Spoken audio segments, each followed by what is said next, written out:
Now, I think it's safe to say that if you watch this show, that you don't have a problem with desiring prosperity and success.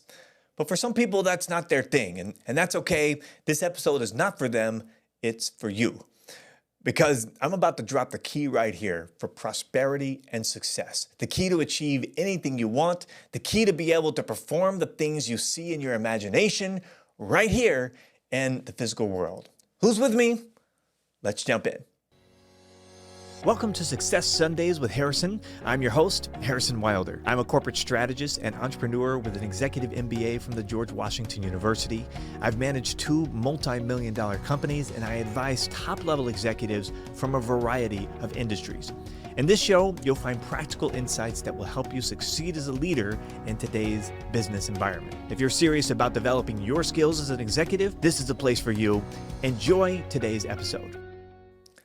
Most people spend the majority of their time focused on the material realm. My friend, I like to call him Confined Carl. He busies himself trying to work his way to success for his family. He thinks that hard work will bring him closer to his desires. And when he's not working hard, he's numbing his mind with more mindless activity, avoiding the pain of clearly seeing the divide between where his life is now and where he would actually like it to be.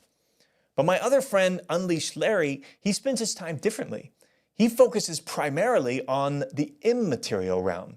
He spends time in his imagination, gathering clarity on his desires, down to the most minute detail. And he not only guards his words, but he devotes considerable time to the practice of speaking his desires over and over again. Now, let's talk about Joshua. Joshua is a very interesting biblical character, mostly because of the enormity of the shoes that he had to fill. Right? Moses had led the Israelites through the wilderness for 40-some years. He was empowered by God in his role, performed many miracles, leading them into victorious battles, supernaturally providing food for them when they didn't have any water to drink or food to eat. When others had attempted to usurp Moses' authority, the ground had swallowed up and consumed them, right? But Joshua was just Moses' servant. He had a front row seat to all of this, but he had never led the people. Well, suddenly Moses dies, and God speaks to Joshua. He says, "Moses, my servant, is dead. So now arise, cross this Jordan, you and all the people, to the land which I am giving to them." If I'm Joshua, I'm thinking, me? Like, Moses had led these people all these years and had never even attempted to cross over into this promised land. There were powerful armies on the other side. And last time it had even been talked about, the Israelites rebelled and refused to go. How was Joshua supposed to pull this off? But God didn't leave Joshua without a strategy. In the same conversation, God told Joshua exactly what to do. He told him to be strong and courageous. He assured him that he would be with him just like he had been with Moses. And then he gives him a peculiar instruction.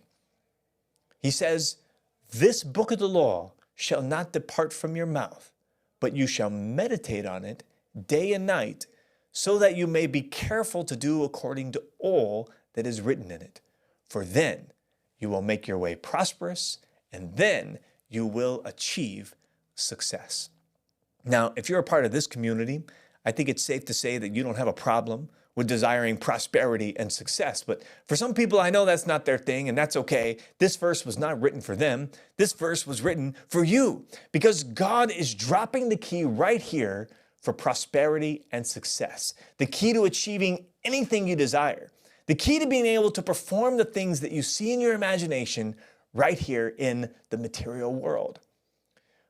After all, what was the book of the law?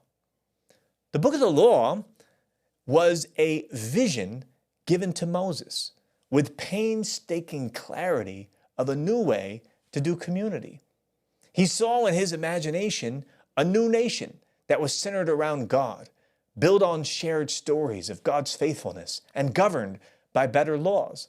It was a powerful dream that Moses wrote out in detail, down to the colors of the tapestries and the tabernacle where their nation would gather for special celebrations and ceremonies. So let's just pause right there to appreciate the power of a well-formed vision. I know you have dreams and desires for your own family. Maybe someone reading this even has a vision for their nation or for their community where they live. Or maybe you have a vision for your company. Maybe you've seen a better future for the children in the school down the street.